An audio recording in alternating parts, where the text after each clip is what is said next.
touch. Thank you so much for that. Senator Cramer, I apologize for that, but obviously safety first for our viewers, so appreciate you sticking around, sir.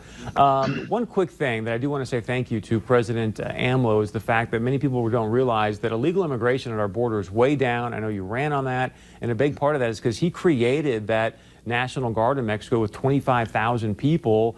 Just the latest that you know what's happening with the wall and illegal immigration.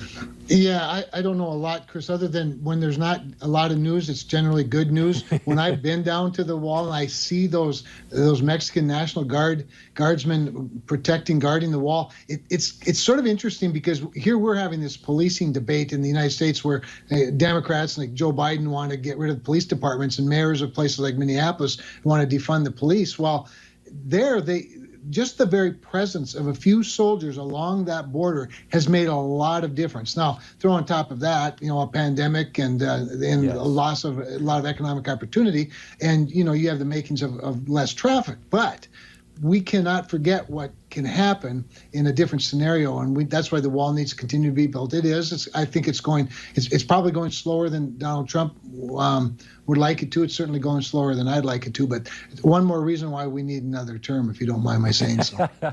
Senator, I want to get into this judge making the decision about the Dakota Access Pipeline. I mean, this is right in your wheelhouse. You're on the committee for the environmental works there. You were a former public service commissioner. So what's your take on this judge's decision, one? And two, they're saying they want all the oil out by August 5th. I mean, is that even possible for Energy Transfer Partners? Well, Chris, technologically, it's not possible. I mean, this is a pragmatic matter. You can't get rid of all the oil by that time. But beyond that, it was a wrong-headed and unreasonable order. First of all, the question of the operation of the pipeline is not even a question before the judge. What's before the judge is this question of the permit underneath what amounts to 0.02% of the entire pipeline. That is underneath, of course, the Missouri River south of Bismarck. But what's peculiar about this judge, Judge Boasberg, is he issued an order really on the same topic of whether a pipeline should cease operation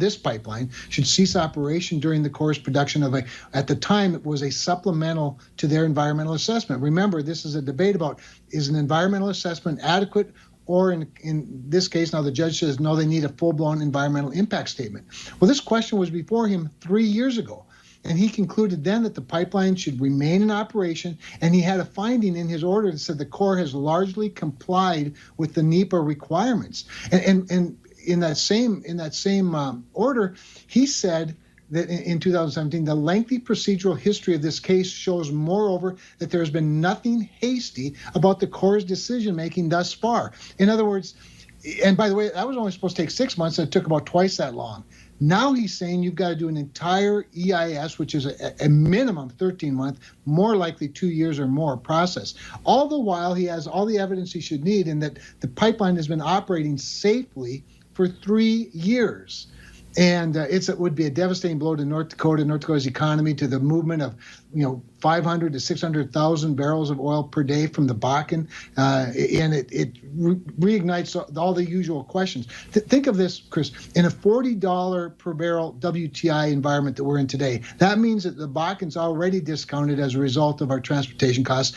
Add another $10 per barrel to the transportation costs when you have to shift from moving it from the DAPL to rail, add at least double the environmental impact due to emissions and the safety factor for towns and traffic. It's the most nonsensical thing in the world. And frankly, I think obviously an appeal has already been filed. He is denied reconsideration. It'll now go to the D.C. Circuit Court of Appeals. But remember, the D.C. Circuit Court of Appeals, Chris, is where the judge wars began in 2013. Yes. I was a freshman House member when Senator Harry Reid and his Democratic majority at the time decided to pack the D.C. Circuit Court of Appeals exactly for things like this, because they didn't have a strong enough majority on the court, so they added members to the court, worked around the clock through Christmas Eve, and the Democrats all voted lockstep after he changed the rules from a 60 vote to a 50 vote majority. And now here we are, North Dakotans dealing with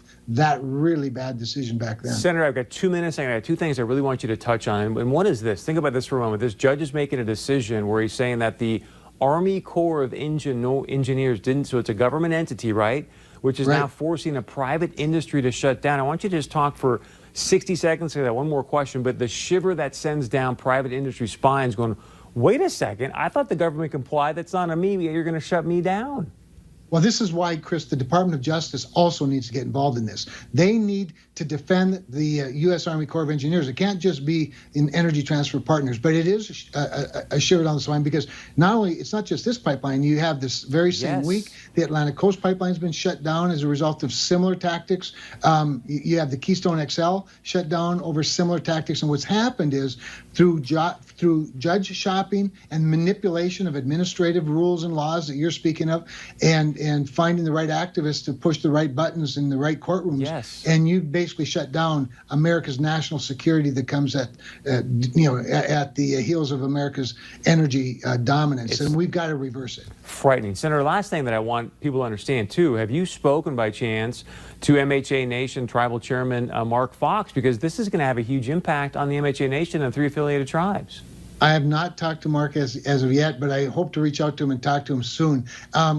Chairman Fox is in a tough spot. Obviously, his first priority is the MHA Nation and the wealth and the opportunities for them. But he also has a heart, obviously, for government-to-government relationships. What I would suggest is that once again, the Corps of Engineers and the Energy Transfer Partners in the state of North Dakota need to sit down with Mike Faith, the chairman down at Standing Rock, and have a true government-to-government consultation process and get rid of these environmental left-wing radicals that have co-opted this important personal relationship. And there can be winners all the way around if we do that. The problem now is that the tribe has been, frankly, co-opted by these much more radical people. And Senator, I hate to cut you short, so we appreciate the time. And that's the reason I want to bring up Chairman Fox, because, I mean, they make so much money off oil. Maybe he's going to have an opportunity to speak with Chairman Faith and create kind of a kumbaya conversation. And Senator, thank you so much for joining us live. We really appreciate it. We know how busy you are. My pleasure. We'd love to have you back, okay? Thank you, again, everybody stay safe out there in that tough weather. Thank you very much.